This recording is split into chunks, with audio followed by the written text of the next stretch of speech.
جمعہ کا دن برکتوں اور رحمتوں کا دن ہے۔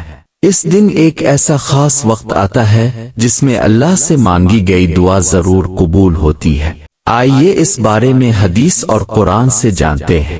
رسول اللہ صلی اللہ علیہ وسلم نے فرمایا، جمعہ کے دن ایک ایسا وقت ہے جس میں مسلمان بندہ اللہ سے جو بھی دعا کرے اللہ اسے قبول کرتا ہے۔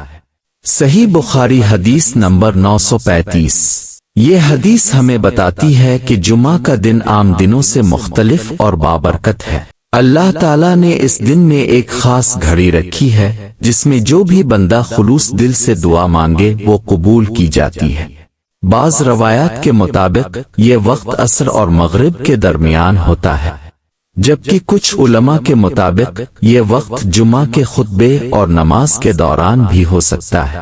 اس لیے ہمیں چاہیے کہ ہم اس دن کو ضائع نہ کریں، نماز کا اہتمام کریں، کثرت سے درود شریف پڑھیں، اللہ سے اپنے لیے اور امت مسلمہ کے لیے دعا کریں اور اپنے گناہوں کی معافی طلب کریں۔